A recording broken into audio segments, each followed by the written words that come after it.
Title: Why Alcatraz Was Shut Down, the real reason America's most famous prison closed. Help this channel grow. Like the video, leave a comment, and subscribe for more stories. This helps us a lot. Thank you. The story begins. In the cold waters of San Francisco Bay sits Alcatraz, one of the most recognizable prison sites in the world.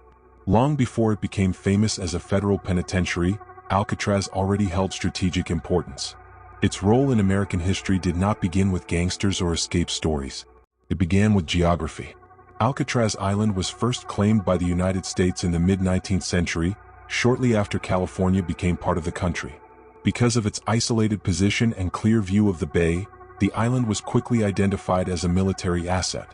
In the 1850s, the U.S. Army constructed a fortress there to protect San Francisco from naval attack during a period when coastal defense was considered critical.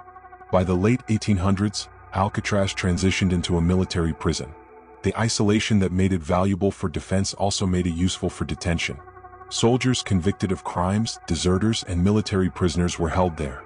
At this stage, Alcatraz was not unique. It was one of several military prisons operating across the country. That changed during the early 20th century. As the United States expanded its federal prison system, officials faced a growing problem. Certain inmates repeatedly disrupted operations in mainland prisons. These individuals were not necessarily the most violent, but they were influential, organized, and difficult to control. Some had connections that allowed them to corrupt guards, coordinate escapes, or maintain criminal influence from behind bars. Federal authorities needed a facility designed not for rehabilitation but for control. In 1934, the U.S. government converted Alcatraz into a maximum security federal penitentiary under the Bureau of Prisons. The purpose was clear and openly stated. Alcatraz would house inmates who could not be managed elsewhere. It was never intended to hold large numbers of prisoners. Its role was specialized. At its peak, Alcatraz held fewer than 300 inmates. The average population was closer to 250. Prisoners were carefully selected and transferred there after repeated disciplinary failures in other federal prisons. If an inmate followed the rules, they could eventually be transferred back to a mainland facility. The prison operated under strict routines. Inmates were provided food, clothing, shelter, and medical care in line with federal standards of the era. Contrary to popular belief, prisoners at Alcatraz were not starved or tortured. In fact, the prison offered some amenities uncommon in other facilities at the time, including access to a library and musical instruments. However, the psychological impact of isolation was significant. The surrounding waters were cold, the current strong, and the distance from shore served as a constant reminder of confinement. Alcatraz relied as much on geography as it did on physical security. Escape was considered nearly impossible, and for decades that belief held.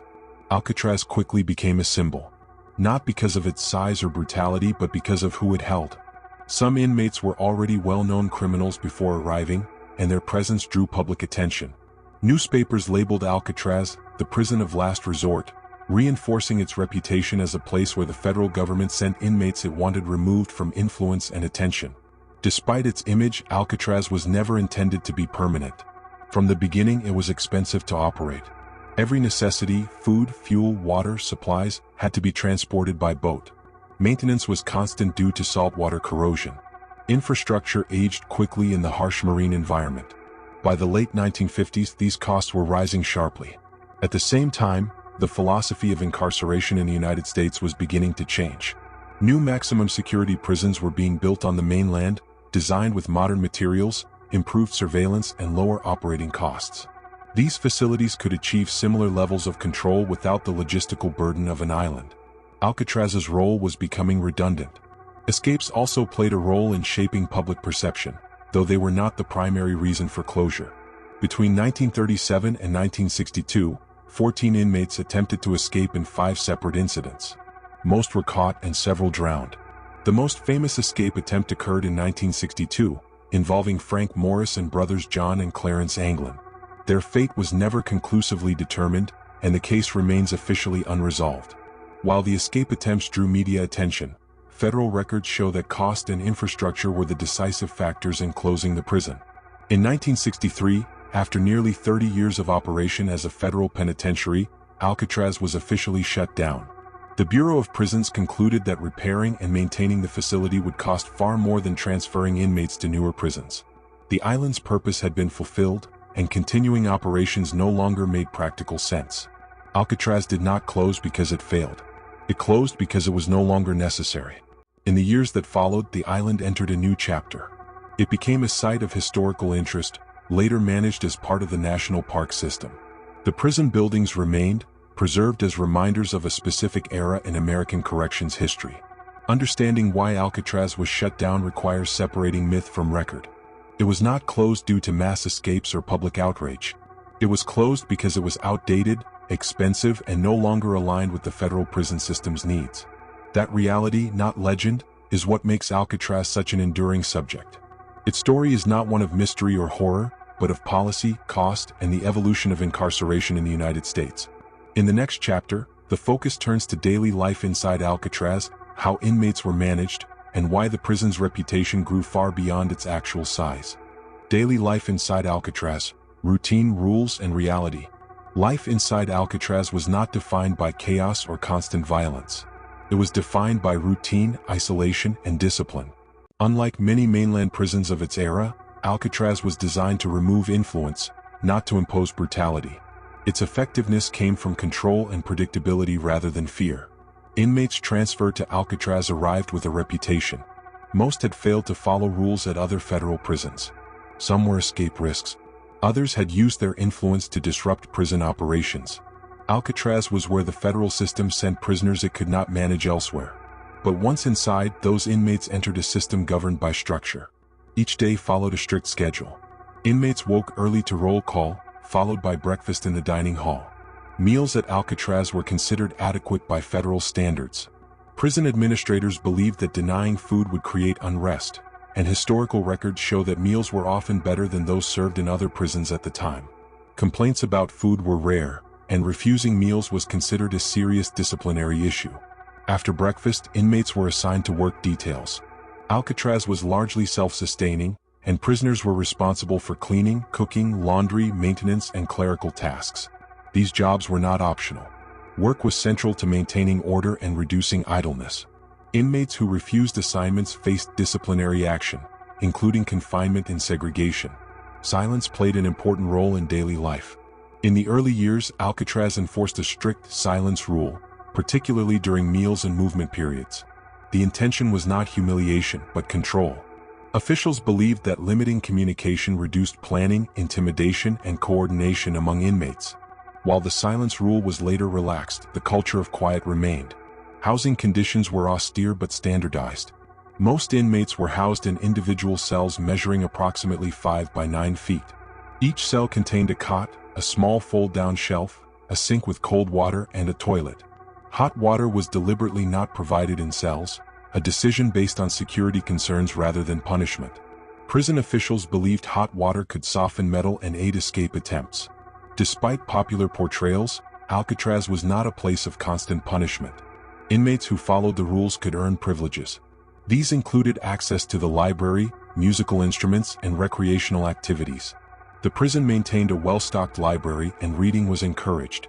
Music was permitted during approved times, and some inmates formed informal groups to practice instruments. Recreation was limited but consistent. Inmates were allowed time outdoors in the prison yard, where they could walk, exercise, or socialize under supervision. From the yard, prisoners could see San Francisco in the distance. The sight of freedom so close, yet unreachable, became one of the most psychologically difficult aspects of confinement. Discipline at Alcatraz was strict but procedural. Rule violations were documented, and punishments followed established guidelines. The most severe disciplinary measure was confinement in segregation, often referred to as D Block. Inmates placed there were isolated from the general population and subjected to restricted movement and privileges. Within D Block, conditions varied depending on the infraction.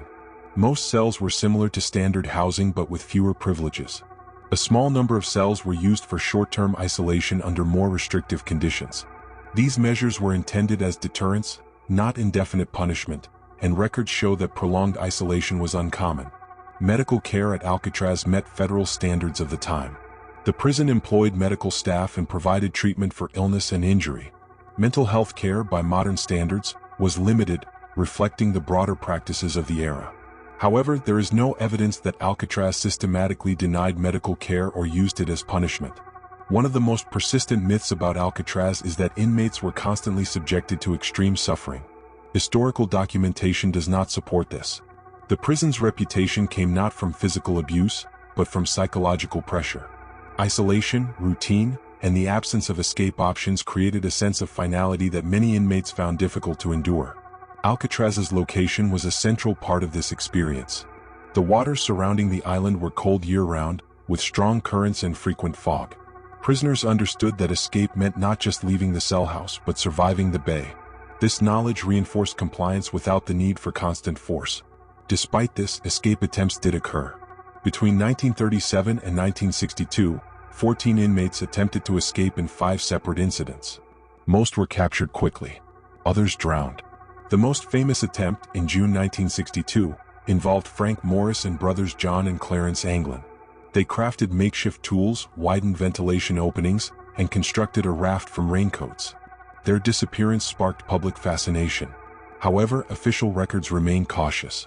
The Bureau of Prisons concluded that the men likely drowned, though their bodies were never recovered.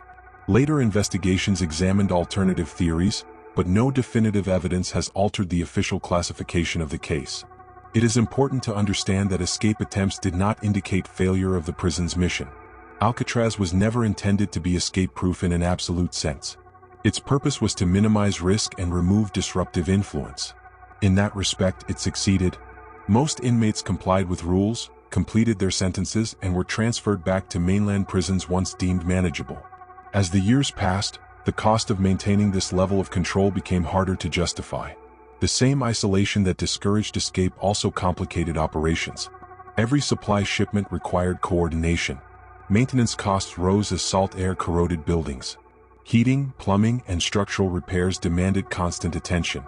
By the early 1960s, the federal prison system had evolved. New facilities on the mainland offered modern security at lower cost. The need for a remote island prison diminished. Alcatraz was no longer essential to maintaining discipline within the system. For inmates, daily life at Alcatraz remained unchanged until the end. Routines continued. Work assignments were maintained. Discipline was enforced.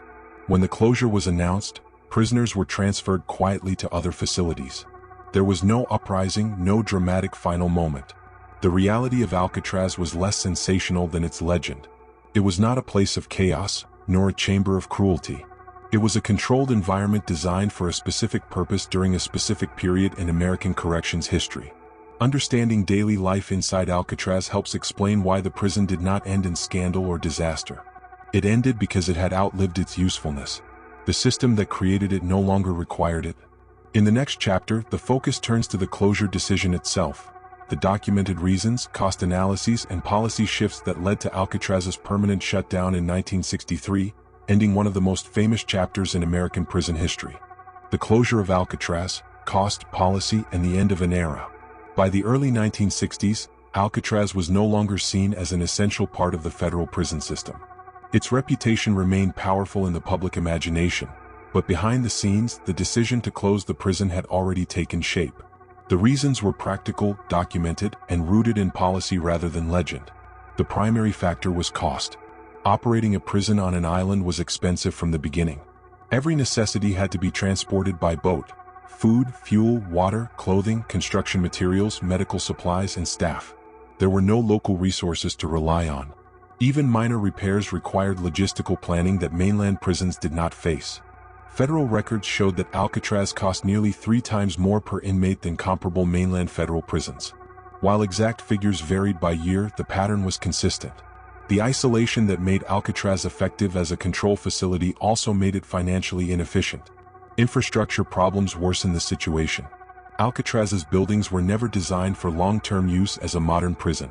Constant exposure to salt air accelerated corrosion. Plumbing systems deteriorated.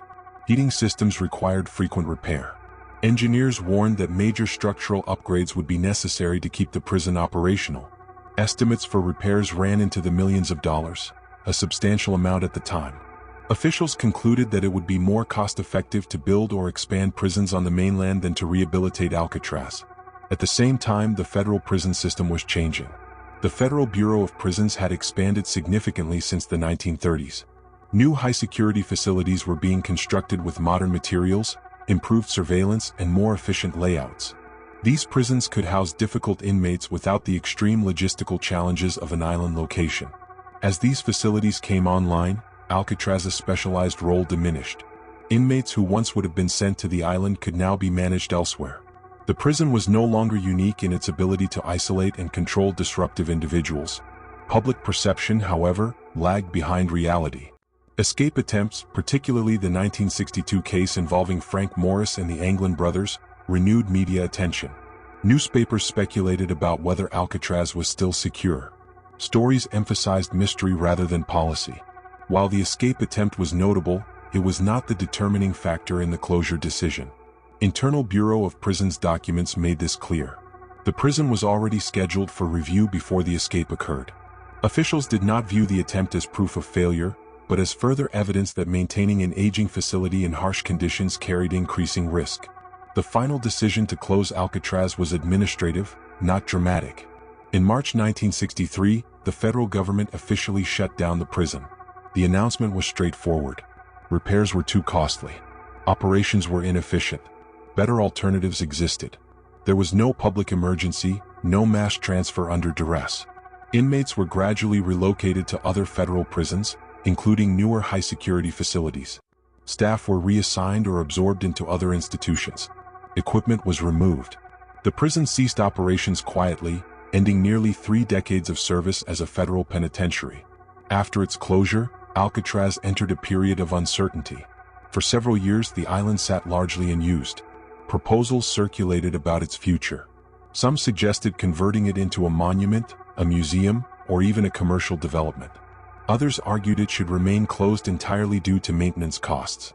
During this period, Alcatraz became a symbol in broader conversations about land use, history, and federal responsibility. The prison buildings, though deteriorating, remained intact. Their presence sparked debate about whether the site should be preserved or allowed to decay. In 1969, Alcatraz became the site of a significant but separate historical event when a group of Native American activists occupied the island, citing treaty rights and drawing attention to indigenous issues. While this occupation was not directly related to the prison's closure, it reinforced Alcatraz's role as a powerful symbol in American history. The island's future was resolved in 1972, when it became part of the Golden Gate National Recreation Area under the National Park Service. Alcatraz was preserved as a historic site and open to the public. As a museum, the prison took on a new role. Visitors could walk through cell houses, see preserved cells, and learn about daily life, escape attempts, and the prison's operational history. The focus shifted from punishment to education. Importantly, official exhibits emphasized fact over myth. Park Service materials clarified that Alcatraz was not closed because inmates beat the system, nor because it was uniquely cruel. It was closed because it no longer made sense to operate. This distinction matters. Alcatraz's legend often overshadows its reality. Movies, books, and popular culture portray it as an almost supernatural place, escape-proof, merciless, and dramatic. The historical record tells a quieter story. Alcatraz was a tool of its time, created to solve a specific problem and retired when better solutions emerged. Its closure reflected a broader shift in corrections philosophy.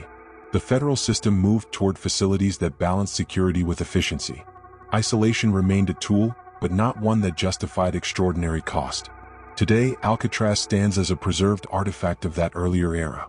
Its empty cells no longer hold inmates, but they continue to hold public attention. Millions of visitors walk through spaces once governed by strict routine, learning how policy, geography, and economics shaped one of America's most famous prisons. The real reason Alcatraz closed was never mysterious. It was documented, debated, and decided through standard government processes. Cost, infrastructure, and redundancy sealed its fate. Understanding this reality does not diminish Alcatraz's significance. It strengthens it. The prison story is not about legend, but about how institutions evolve, and how even the most iconic facilities are ultimately governed by practicality. Alcatraz did not fall, it was retired. And in that retirement, it became something else entirely. A historical record, preserved so future generations could understand not just what it was, but why it no longer needed to be.